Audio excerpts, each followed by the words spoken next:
Good morning, everybody. We are going to begin. I am Lazer Berman.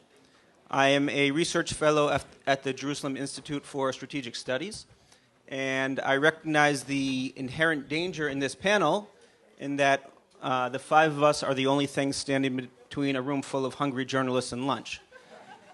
However, we have a very interesting, timely, relevant topic, and we have exactly the people that I think you should hear from, that you should talk to about this topic.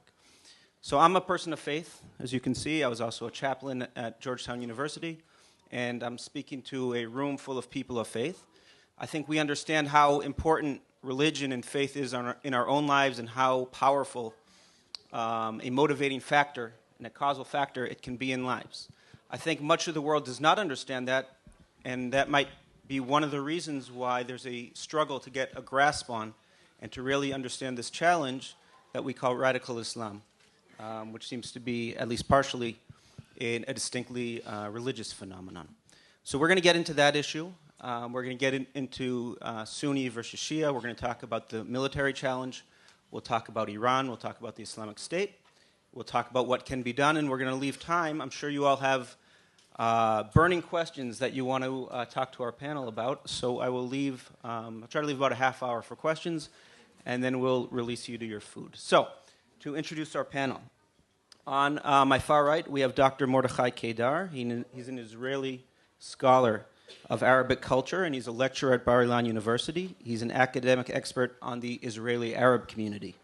He served for 25 years in the IDF military intelligence.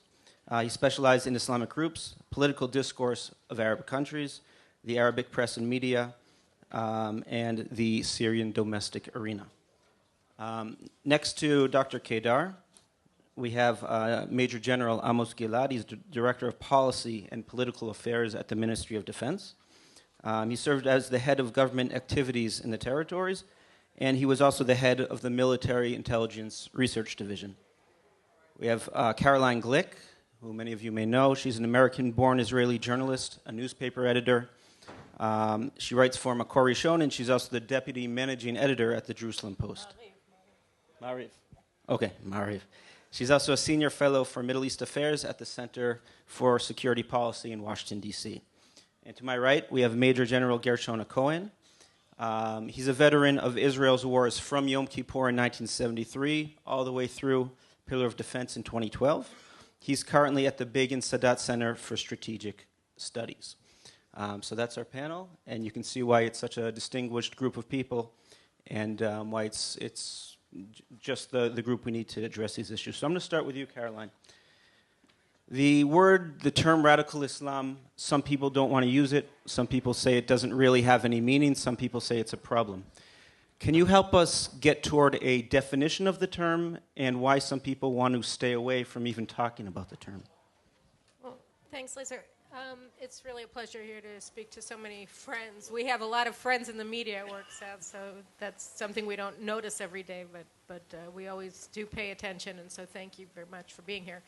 I think that one of the major problems that the West in particular experiences in its confrontation with radical Islam is an extraordinary, really sort of mind-blowing cowardice on the part of the West to notice the threat that is inherent in a large and ascendant part of the Islamic world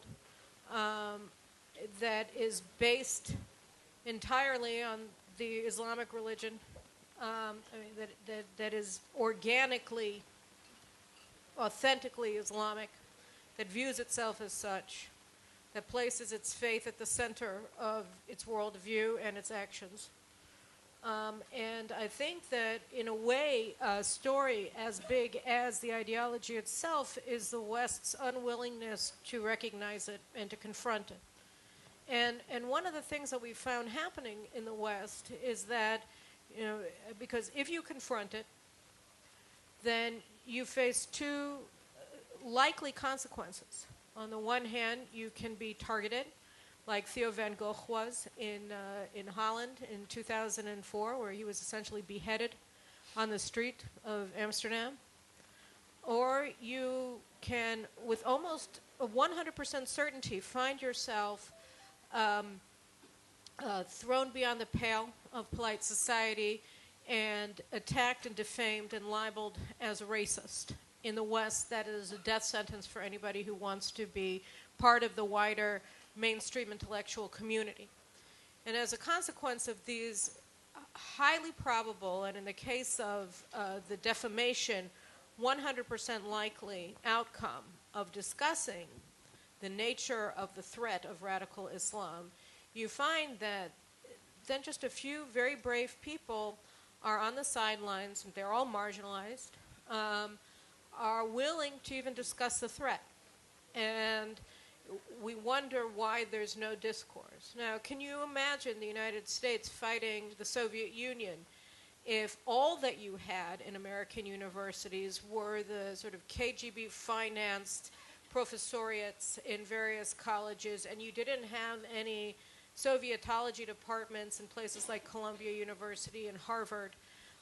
If people like Richard Pipes and others were defamed and denied the right to speak, how would the United States have possibly won the Cold War? And here what you see is that the only people in academia today who discuss Islam in any way, shape, or form are people who refuse to acknowledge the threat of radical Islam. So I think in a way even more important, not more important, equally important to understanding the nature of the threat of radical Islam and the rising force of this view of Islamic faith in the Islamic world and among Islamic minorities in the West is it is incumbent upon us to recognize the failure of Western civilization, a failure of cowardice in the main, to even recognize its existence and develop the means of understanding the threat, and therefore,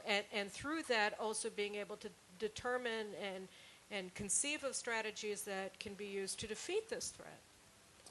Dr. Kedar, I want to turn to you. We've heard about the problem of dealing with the threat, of even talking about the threat. Let's talk about what it actually is. Now, I've spent significant time in Iraqi Kurdistan, living with Kurds, working with Kurds, and I didn't see any real Muslims. I didn't see any real radicalism there. So is this something that is inherently Islamic? Is it inherently political? Is it inherently religious? And is it something new in the Muslim world, or is it something that has existed throughout the centuries? Well, unfortunately, even the topic of this discussion contains twice the expression radical Islam. Of course, my dear friend Caroline talked about this as well. Many others are talking about this day and night. While after 52 years of dealing with this issue, I can tell you, surely, there is no radical Islam. Why? By saying radical Islam, we assume implicitly that there is another Islam, moderate Islam. This is radical. Of course, there is another one. Let me tell you, there is no moderate Islam, just like there is no radical Islam. There is only one Islam. Period. Wait a minute. Why do I say it? Islam is a religion which is based on, let's say, three major sources, written sources: the Quran, the Hadith, means the oral tradition, and the Sirah. Sirah is the biography of Muhammad. Let's assume these are the most important three sources of Islam. Assuming that there is radical Islam on one side and moderate Islam on the other side means that you assume that we have two Qurans, one radical and one moderate. It's implicitly assuming also that there is two hadiths, two oral traditions, one radical, one moderate. And the Sirah, biography of Muhammad, apparently there are two Sirahs, two biographies of the same man, one radical, one moderate. Okay, this is nonsense, because there is only one Quran, there is only one hadith, and there is only one Sirah biography. So what do we have here? These sources Quran, Hadith, and Sirah, include everything, from the most radical ideas, orders, stories, to the most moderate ones. Every one of them contains. What we have today is not radical Islam, but radical Muslims, people, individuals. Those who pick from the sources everything which fits their culture. Let's say somebody who was born in Libya, where people are killing each other all day long. So most probably he will pick from the sources, or he's a jihadist who grew up in the Islamic State or was shaped or was educated by, he or she, adopts, I would say, all the ideas and the orders and the stories which support his culture, radical culture. While another one who, let's say, was born in Toronto, Canada, then the most calm place in the world, he, a Muslim, who was born there and internalized the ideas of the Canadian living, of live and let live, most probably he will pick from the same sources the ideas, the orders, and the stories which will support his culture. And this is what we have. Radical Muslims versus moderate Muslims. People, individuals. And this is actually what we have. We don't have radical Islam. So we have to change our attitude. While this is the issue. However, I think I answered the question. Yep. And further questions, Jerusalem was mentioned here, especially by Robertson? By Gordon Robertson and Mrs. Zimmerman. I would like to relate to this later because this is actually the core problem today of radicalism in the Sunni Islam, and the Shia Islam actually follows it because of that. We'll talk about this later. Thank you. Gershon, I want to turn to you.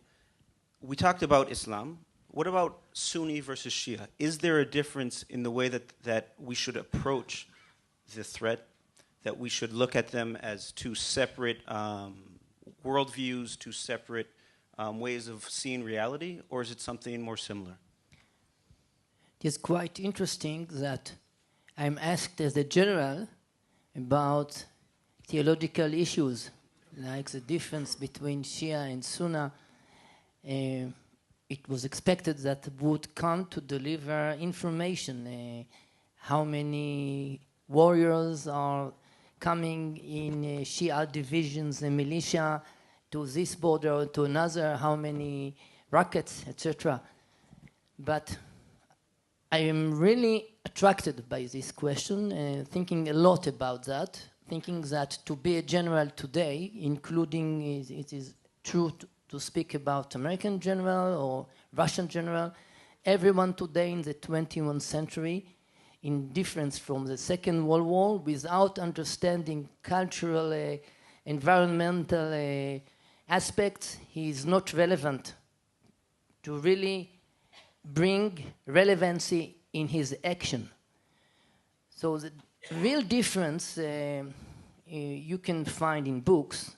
What is really important to us is a difference in activity, the difference in alliances. It means we can find the alliances of Iran with Hezbollah,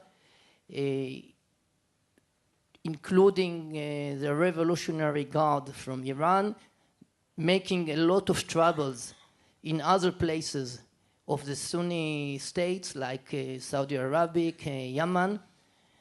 Actually, they are in a confrontation today, and I'm not coming to speak about what created that centuries before. But what is more interesting today is the alliances between Hamas and Iran. They are Sunni and they are Shia, and they are finding a common denominator because they are both radical. And the meaning of being radical, for me, it is just to be active. And this bringing us to the most religious meaning of both sides of Islam. What brought them to this form of activity is the idea that they must take responsibility to be active, to bring the redemption, to help God, like what was said in the Kabbalah, in the theory of the Holy Ari, that God created human being in order to raise up the sky. It means human being must help God to bring and to make catalyzation of redemption, to bring the good days that must come. And if there are today in agreement or disagreement between Al-Qaeda and ISIS, or both of them, in comparing them to Shia, is a question whether those time that would be promised to come really come. ISIS is saying it is now. Therefore, they are really making an effort without pragmatical considerations. The other saying not yet. Therefore, the obligation to take the environmental circumstances in all considerations are really oblige them. And the connection between Hamas and Shia, the radical Iranian Shia, is the commitment to be active in reality. And both of them, we can understand them simultaneously as a pre-modern phenomena, modern phenomena, and postmodern phenomena. It means they are modern in bringing the responsibility to act now, and by emphasizing the responsibility of those activists to carry the mission to act. And by that, both of them, Hassan al-Banna in the Brothers of Islam and Khomeini, have been influenced by Ben Gurion, that was a modern leader committed to all the ideas, to bring them to be active in real life. Thank you. So, General Gilad, we brought up the Islamic State, and I would like to hear your thoughts. What is the future of the Islamic State? Is this the future of the types of threats we're going to face, groups holding ground, a real caliphate on the ground? Or is it going back to terror cells and social media and things like that? Good morning. First, thank you for your support and friendship. It's unusual for me to be in such a friendly environment. With media. No. You are with the lady. With media. Media. I know. I used to be also the spokesperson of the IDF. Not that the issue. The issue is to be among friends. It's more challenging than to be among enemies, because enemies, you know who is the enemy. But thank you. I'm aware of what you are doing, and we are cooperating, and thank you, all of you. And this is an asset. Your friendship is an asset for Israel. And I'm not talking on behalf of the government. I'm talking on behalf of my experience. Now to the question. I would like to compare this Sunni and the Shiite. I would like to widen this question with your permission. I think that Iran is much worse than ISIS, that they are the worst. I mean, this is comparison between the worst and the worst. Why? Because ISIS has gone too far. They have built caliphate. They used to sell girls. They used to sell everything. They were too cruel. And they have gone too far. You cannot use such cruelty, and they have united the whole world against them. So if you asked me a year ago, I would tell you that the caliphate, I'm not talking about the terror. The terror would continue, but if you ask me about the caliphate, they are doomed. I mean, they will collapse. This caliphate used to be bigger than UK, and very rich, and very powerful. They have united today, I think, in the coalition, there are 71, most of them states. Now, they will be defeated very soon. When? I don't know. This month, next month, that's not important. Unlike Iran. Iran is cheating the whole world along the time. Unlike IS, they do have Air Force, missiles, rockets, and they are determined to reach the military nuclear option. Military nuclear option for Israel is unacceptable. I think it's unacceptable for US, it's unacceptable for Saudi Arabia. The immediate dream of Iran is to defeat Saudi Arabia. They are not having the nuclear option only because they are afraid. But they are very optimistic about the agreement with US because this agreement means for them 10 years from the day of the signature. It means, according to the Iranian interpretation, they do have 8 years. The problem is that 10 years look far away, long distance, long run. Every 60 seconds we are approaching the end of it. And life is passing. All of us know it. Excuse me? Every second. Every second. Okay, let's have a compromise. I would like to be optimistic. Every minute is the same, of course. So the Iranians, if it depends on them, they will become regional superpower with nuclear. For Israel, we can argue whether it's so dangerous or not. I do think that they do think, that's my experience. When I used to be the head of research is in Intel assessment. We have identified the Iranian threat in the 90s. And they are so dangerous because of the ideology of the regime, their determination, their capability to pretend they are peace lovers while developing ways and tools to change the whole area, and they are determined to exterminate Israel. It's not a joke, by the way. Some Israelis say, according to our logics, they say they don't mean it.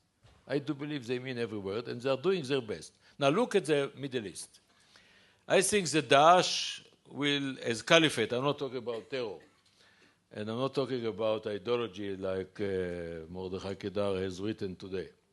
I'm talking about the caliphate. They are shrinking, they will disappear. Who will come instead of them? Not Jeffersonian democracy, but the Iran empire. Hezbollah, Bashar Assad owes his life to them.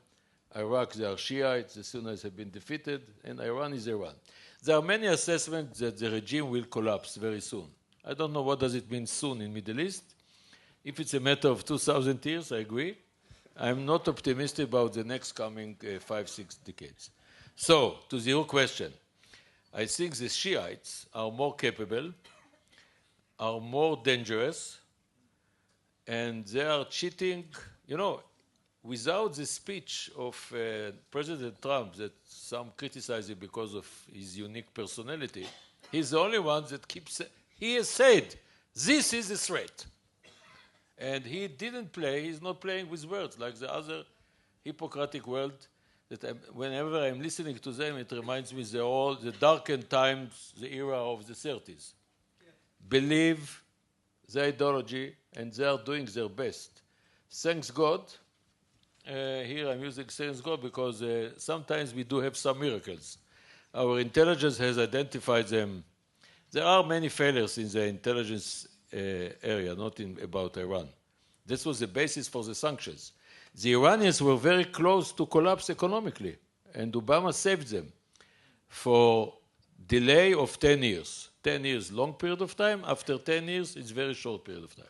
So that's my answer. If you compare these threats, IS are the worst, but compared with Iran, they are the worst. Got it. So I see the conversation as momentum toward Iran and the Shiites, and we're going to get to Caroline Glick in a minute. But before we do, Dr. Kedar, I want to ask you about Hamas. They're not in the news as much these days, though recently they've signed some sort of agreement with the Palestinian Authority. What does Hamas want? Has that changed over recent years since they've ruled in Gaza? And what's the future of that threat toward Israel?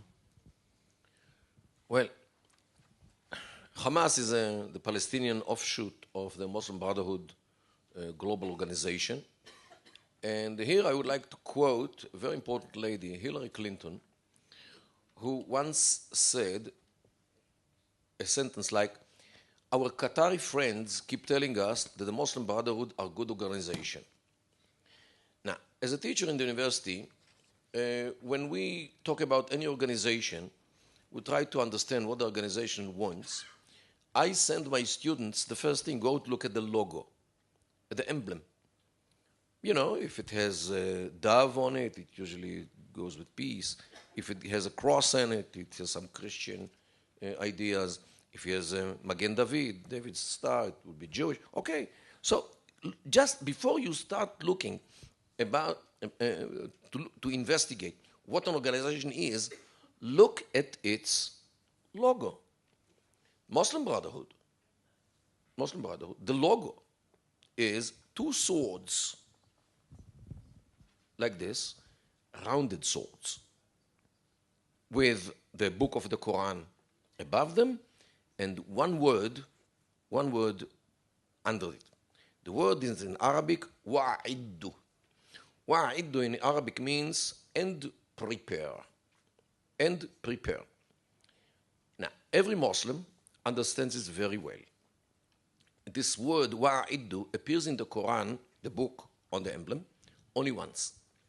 When it opens a verse which says, and prepare against them, means the infidels, whatever you can prepare from power and bound horses in order to strike terror into the hearts of your enemies and the enemies of Allah. This is the verse, translated to English. So, immediately the logo of the Muslim Brotherhood, which Hamas is part of, shows two swords. One, of course, is the kisses, and the other one is the hugs, of course, and a word which sends any Muslim exactly to this verse, because again, this word appears in the Quran only one time. Okay? Apparently, Hillary Clinton did not study even the first lesson of political sciences, because when you try to understand an organization, look at its emblem. And this is what Hamas is, and everything else is the interpretation. If you read their charter, they talk about, they quote the hadith about the redemption will never come until the Muslims will fight all the Jews and will kill them, to a degree that if a Jew is hiding behind a rock or behind a tree, even the rock and the tree will shout, "Oh Muslim, come and fetch this Jew who is hiding behind me."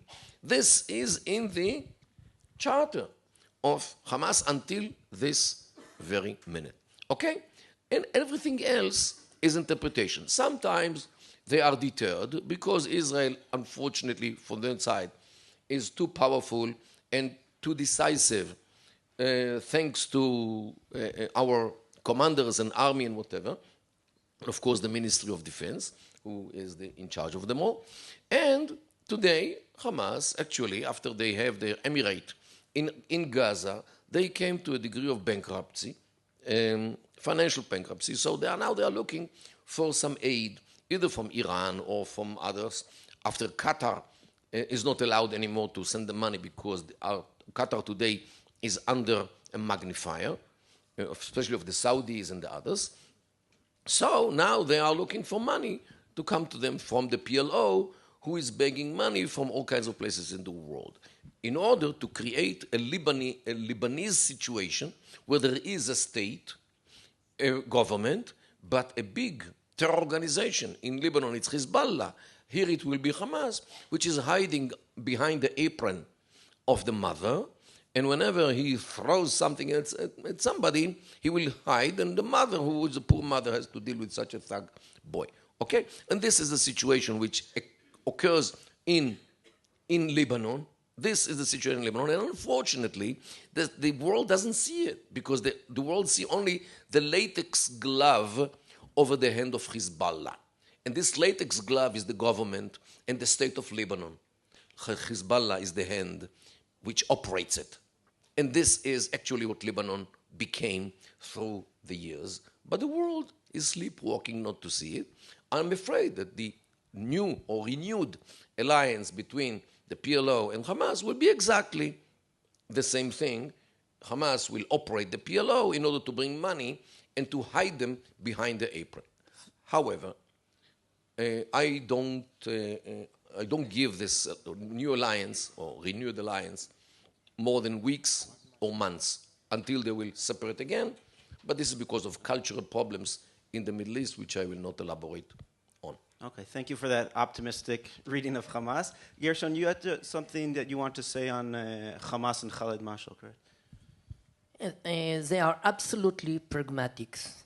The idea that if they are religious, they are disconnected to reality is absolutely not true, because to be Muslim, especially if you are radical, you must learn every day the new opportunities that coming out by God in reality. And what Khaled Mashal declared about his willingness to accept two-state solution with Israel, it is a great example of pragmatism. He said, yes, I do support the idea of two-state solution because right now it can unite all the Arabs, including the Palestinians, and I'm sure that after we will accomplish this grade and we will get a state in 67 border, we can go on to destroy Israel. It means the main idea of Islam in leading navigation in reality is the idea, can you translate it, Mordechai? Marhalat al-istad'af. It means time or level of faith or it means they are knowing the obligation to be aware about weakness coming by God and the obligation to be patient with what is called sabr.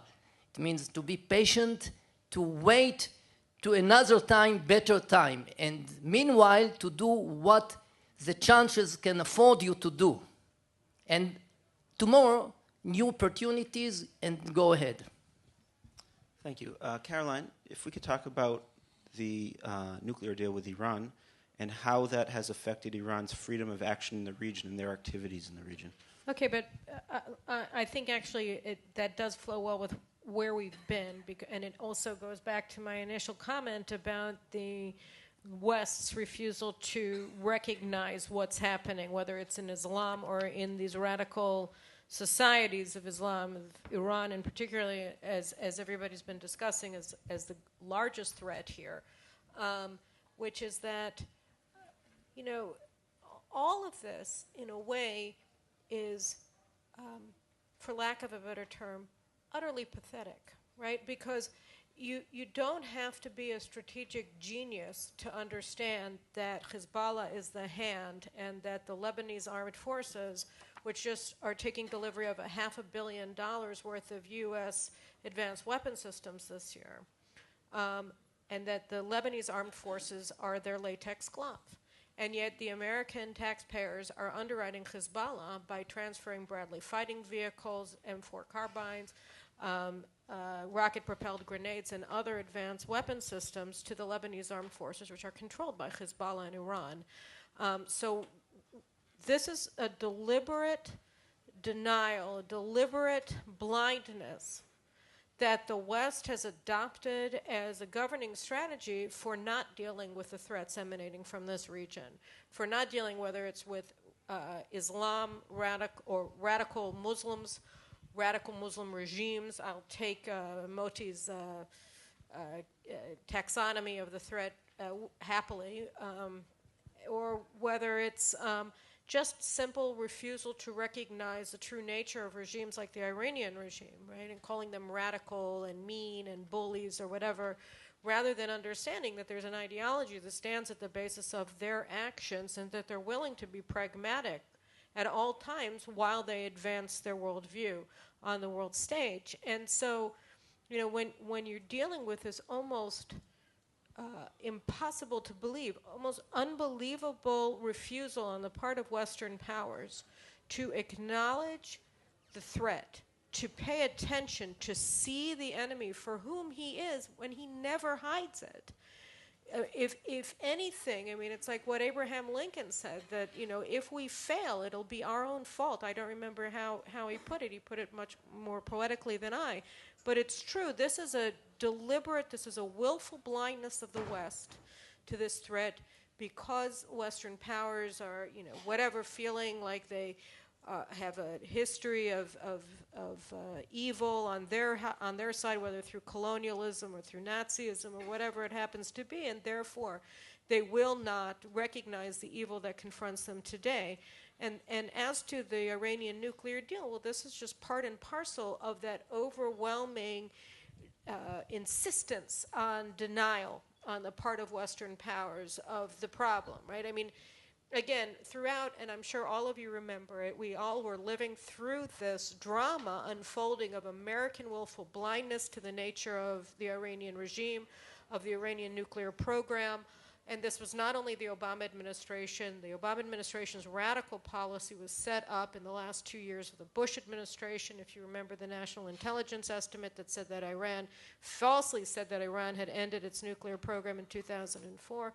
All of these things paved the way for that 2015 nuclear deal, which in and of itself, as Donald Trump said, is the dumbest agreement the American ever signed. And it was cowardice on the part of the Senate that refused to insist that President Obama presented as a treaty to the U.S. Senate for ratification under the Constitution.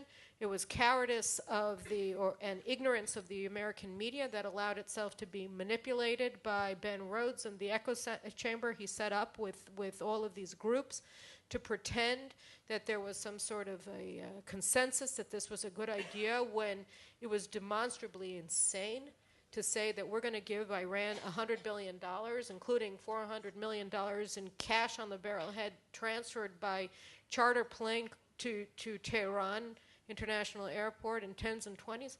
I mean, this was pure and utter insanity. And yet all of the people who insist that anybody who recognizes the threat is a warmonger, and these were the words that were used by cabinet secretaries in the Obama administration to castigate the Israeli government, the Israeli people, and anybody who opposed it in the Senate, whether it's Senator Robert Menendez or Senator Cruz.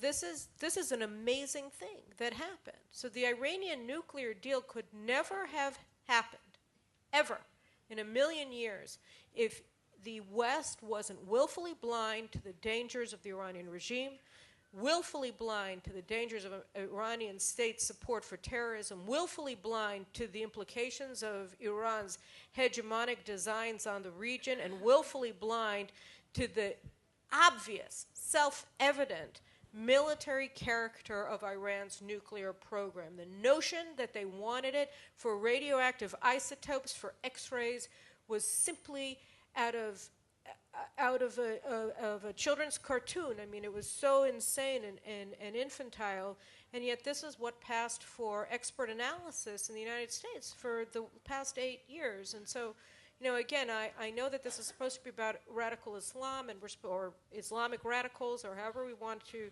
broach the subject. But again, the mirror image of this, the reason why this is a problem is because the West refuses to recognize the threat, refuses to deal with the threat. What Moti was saying about Hamas is just extraordinary. I mean, that the State Department still is thinking that this unity deal between the PLO and Hamas is anything other than something that should utterly discredit the PLO, is part and parcel of this wider concept that says that we can win by pretending there's no problem. Thank you. I promised questions. We will get to that, so I just want to do a very quick lightning round, starting with General Gilad. Hezbollah, coming out of Syria, is it a different beast? Is it a much more capable organization after its experience in Syria, and in what ways? And I know that's hard to put into a short answer, but if you would try. Thank you. You would like me to say yes or no? Or? A little bit beyond that. Okay. I'd like you to say I no. never talk, no. I would like to share with you that we cannot talk about Hezbollah by itself. Hezbollah is part of Iran. Without Iran, it's like car without fuel. And the whole, that's a demonstration of Hezbollah's threat with Iran. Hezbollah embodies with Iran, Iran, three dimensions of threat. I'm talking about Israel.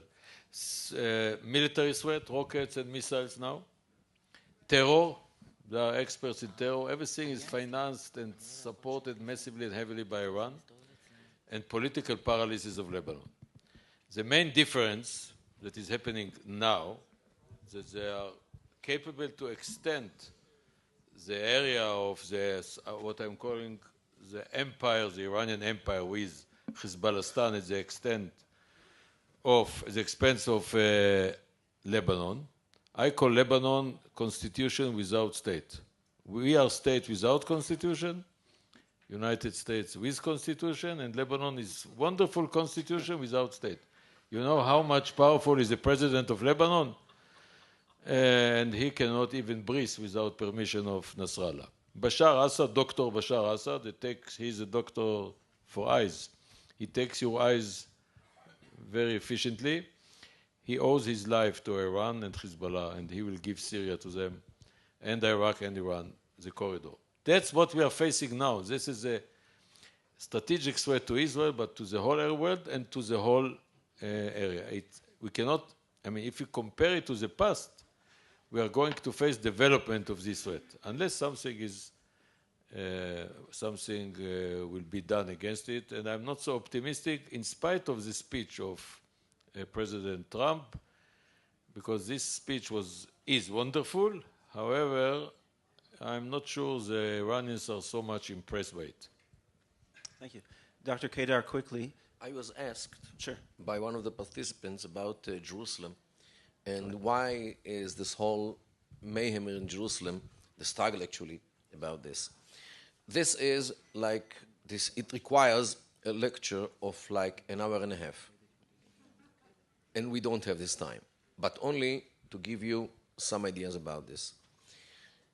Islam considers Judaism, not radical Islam, Islam considers Judaism and Christianity, as they say in Arabic, din al-batil, means null and void, religion of falsehood, while Islam is din al-haq, religion of truth, the only religion of truth. Judaism and Christianity are null and void, therefore Jesus Christ and Moses and Abraham and Isaac and Jacob were all Muslims. Means they re-engineered the religions after they re-engineered the history and the geography of this Middle East. Now, we Jews are din al-batil, null and void, but we come back to our land, forefathers' lands, already more than 100 years since the Zionist organization started to bring masses of Jews into this country. In 1948, we became a state. A state means Jews with sovereignty. This is unacceptable by Islam because Jews, just like Christians, have to live as dhimmis, under the mercy of Islam, like fourth grade citizens with very little rights. Here, the Jews are fighting, having an army, and killing Muslims, in this war and other wars as well. This is totally against the basic idea of Islam, that Islam came to the world to replace Judaism and Christianity. Then in 1967, we conquered Jerusalem, and unfortunately, those Jews want to pray on the Temple Mount. It all means one thing in their eyes, that Judaism actually goes through a process of resurrection. And Judaism comes back to life after it was cancelled by Islam, with the support of the Christians, another null and void religion. And this poses, in their view, it poses a theologic threat on the mere existence of Islam. This is why the struggle over Jerusalem is so important, because it's a question which we Jews and you Christians have to answer. Do we succumb to such a discourse, to such a worldview which put us, means Jews and Christians, together in the null and void envelope? Or we resist? And we tell them, hey guys, your holy place is Mecca. Jerusalem was only sanctified by the Umayyads, those who ruled Damascus since the mid-7th century, because they had some rebellion in Mecca, and they couldn't go to Hajj, to pilgrimage, to Mecca, so they sanctified Jerusalem for 10 years. That's the whole thing. The whole thing about the Al-Aqsa, of course, which they claim in Jerusalem, the original Al-Aqsa was in Saudi Arabia, in a place named Ju'ran. It's all according to Islamic sources, which they ignore today, which they hide today. For this you need Arabic. For this you need to dig into their sources and to find all this fake news which they created in order to sanctify Jerusalem, in order to take it out from Judaism and Christianity. And this is why we are in the same boat. This is why we're in the same ditch against this culture. I wouldn't say religion. Culture, which actually is a copy of Judaism and Christianity. And this is embedded in the Quran already, the allegation, the accusation that Muhammad was no more than a plagiator, the one who plagiarized the Jewish and the Christian plagiary, who took stories from the Bible and other sources of Jews and Christians, and he made Islam. So this is the whole thing. It's actually a struggle of Islam for its validity against Judaism and Christianity, to keep proving that these two religions are null and void. And Jerusalem, and in particular the Temple Mount, is actually the battlefield where Islam tries to fight Judaism and Christianity. This is the core problem of the struggle over Jerusalem. Thank you, and the Mordechai. question is to us, do we surrender or do we give a fight? Thank you. Thank you. Sure. So we're going to move to the questions now. I will only ask that you phrase your statements in the form of a question, please, and keep them short because we want to get in as many as possible. You, sir. Use a microphone, too. I have a question for Professor Kedar. I'm Paul from the Netherlands, and you taught us that not to talk about radical Islam, but about radical Muslims. That we should fight it. But when you say radical Muslim, can you also talk about de-radicalization? And is it only by fighting, or do you see other solutions when we talk about de-radicalization? Well, it depends on the definition of fighting, what fighting means. If fighting means to take a rifle and to start killing people, this is one way of fighting. Another way of fighting is stopping the immigration.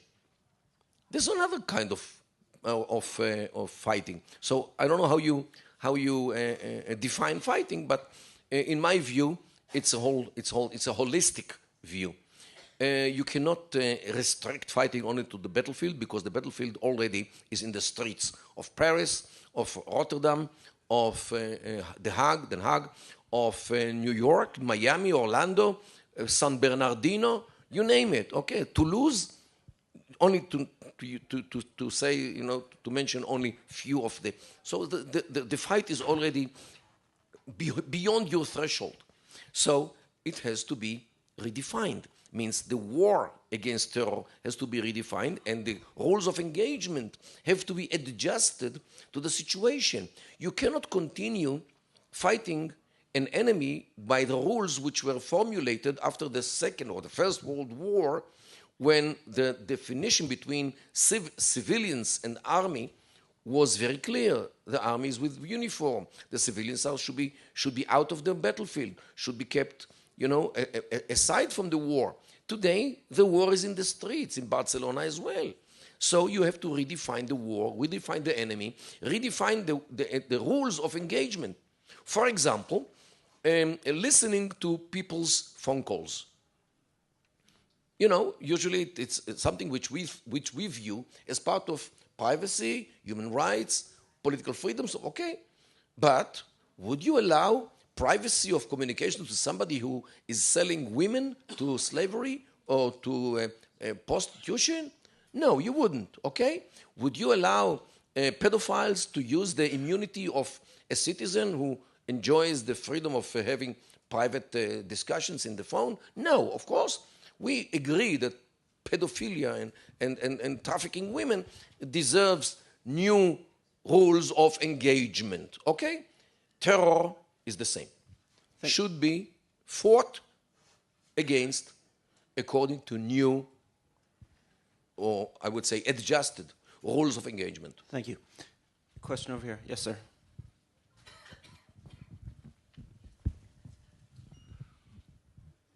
Yeah, just picking up, I'm Andrew Herod. I'm a writer for Jihad Watch and other outlets, and picking up on what my friend Mordecai Kadai indicated about Christianity and Judaism being both annulled religions from Islam. One project I'm currently involved in is in development of a documentary to look at Palestinian persecution of Christians.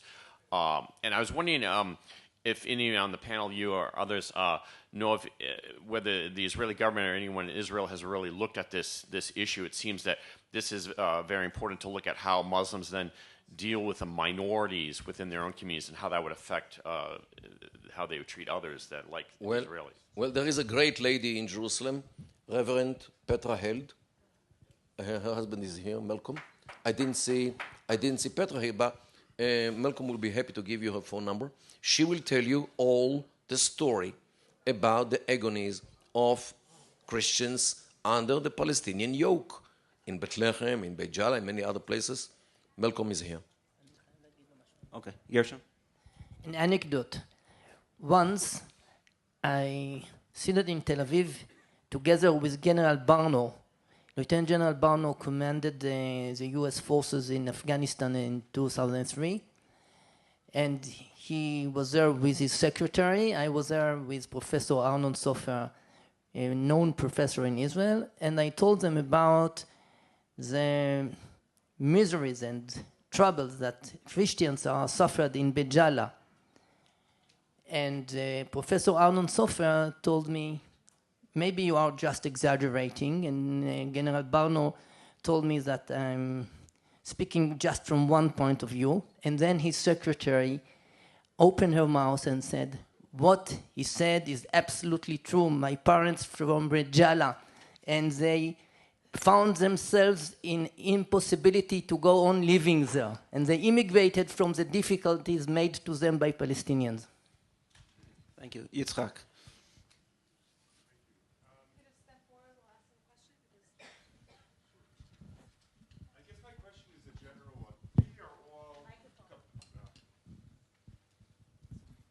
I think each of you at one point or another said how nice it is to speak in a place which is so friendly. But I wonder, we've, I think as a group, are very good at speaking to the converted. Almost nothing that any of you said today is controversial for almost anyone here. As a matter of fact, I think most of us would say thank you for the information that fits into the paradigm that I already had. My question is, if the real strategic danger that we're in is sort of similar to that of the British in 1938, who simply couldn't see the writing on the wall. How do we change, changing the reality of Islam, changing the reality of the Iranians, right, is probably beyond us, right? But changing the reality of the West, also of Israelis, for whom the types of things that you're saying today fall into the category of extremism, warmongering, things we'd rather not know about this. Right? How do you, from your experience, think that we need to break through the cognitive dissonance that seems to be outside of this room the ruling paradigm, and certainly on the campuses and in many of the governments that we're dealing with in Europe? Caroline, do you want to take that? Sure. So I think that there are a couple of points that have to be made, and they have to be made very clearly. My rule in life, and certainly professionally, is that you have to be good to your friends and bad to your enemies, because then people will want to be your friends and they won't want to be your enemies. And this sounds simplistic, but it isn't, because for some reason human nature is to always want to be a member of the team that won't have you. And I think that that is wrong. I think what we have to do is make our team as powerful as possible, and that's in our hands. So in terms of speaking to the choir, you know, this is how you fill up pews, and this is how you become the most popular church in town, and people want to join you. And so we have a tendency to disparage ourselves because we say that not everybody is with us. But the notion that you'll ever get unanimity on anything is absurd. And of course, you know, you only have to look to the career of Winston Churchill to understand how truthful that is. You have to be making these points and making them convincingly and making them on the basis of fact and not, you know, screaming and shrillness. And people will come to you. It's just a fact. And so I don't agree with the concept that because not everybody is here, it doesn't matter that everybody here is here. That's not true at all.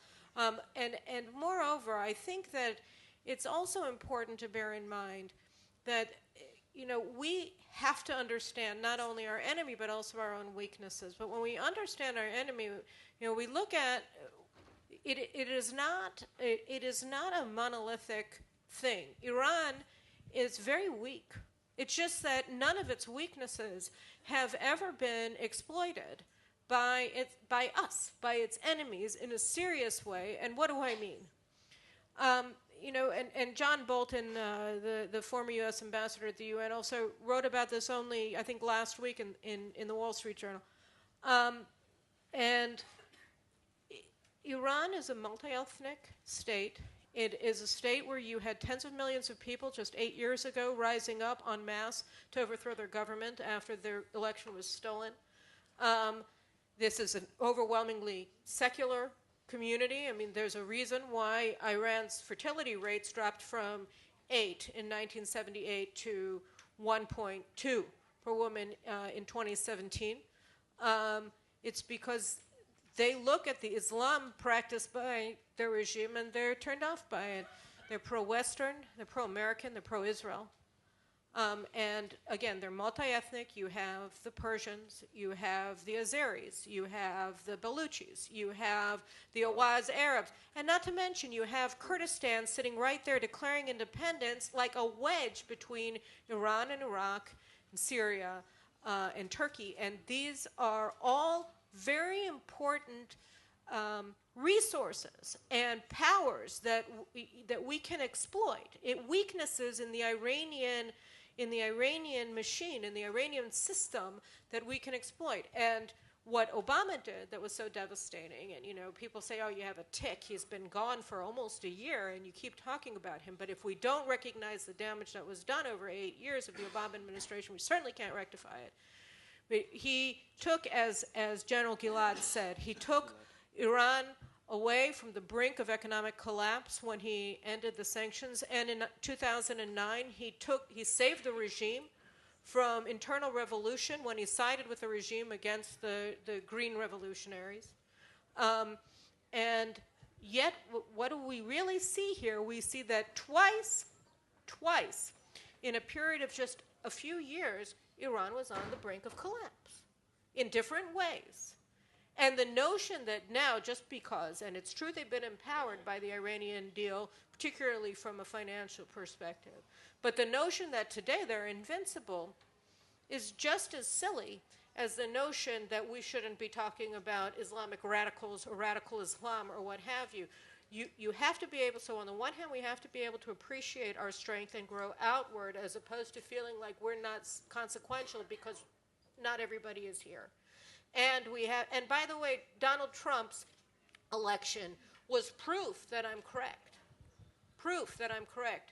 That people are sick and tired of the way things are, and they want to have a reality-based foreign policy and domestic policy in the West. And you also have to be able to look at your enemy, not only understanding the ideology that feeds his actions, but also the weaknesses in his system and exploit them. And I believe, unlike you perhaps, maybe I'm more optimistic than you, I don't know. I'd like to believe that I'm being realistic and not Pollyannish.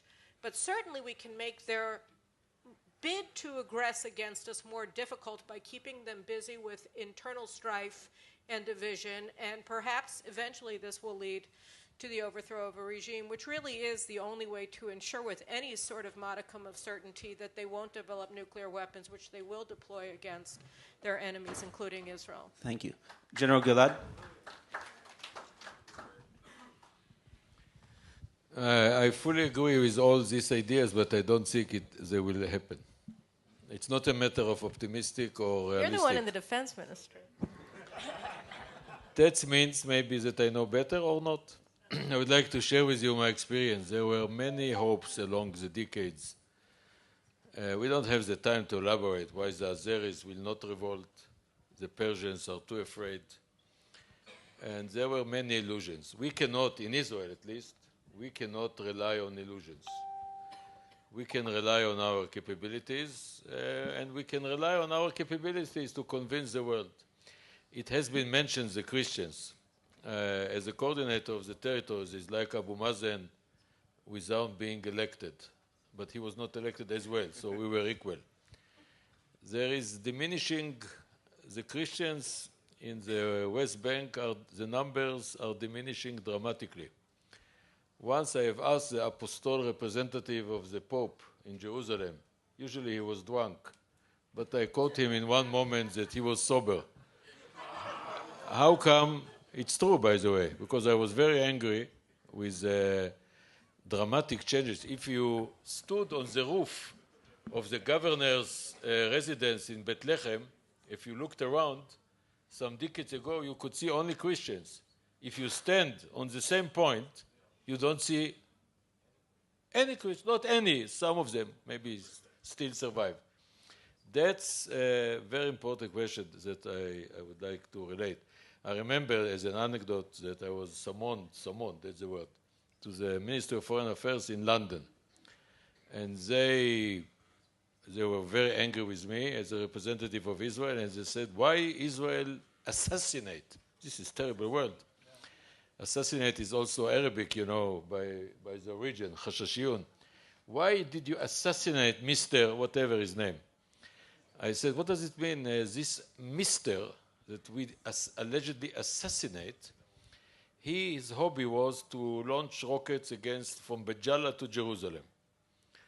If London was attacked, what would be your response? And secondly, his hobby was to cut the fingers of Christians because it was too difficult to take the rings. So it was easier to take the finger and then to separate the rings. I'm sorry for the terrible, but that shows that this is a failure.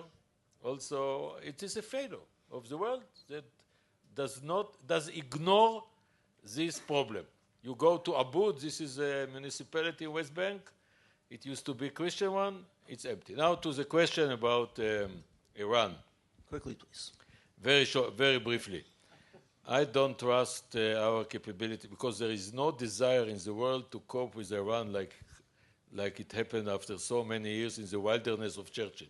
It's reminding me this period of time. Even Trump is not going to order to destabilize Iran tomorrow. There are hopes. What we need to do is to be sober. We have failed, all of us, about this.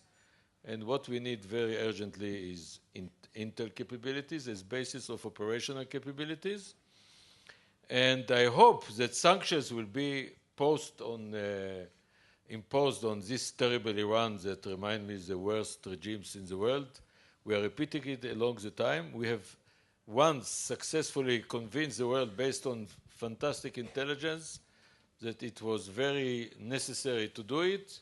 And unfortunately, Obama dismantled it for his own reasons. We don't have the time to elaborate it. And this is the main challenge. That's my message to you at the last minute I'm talking.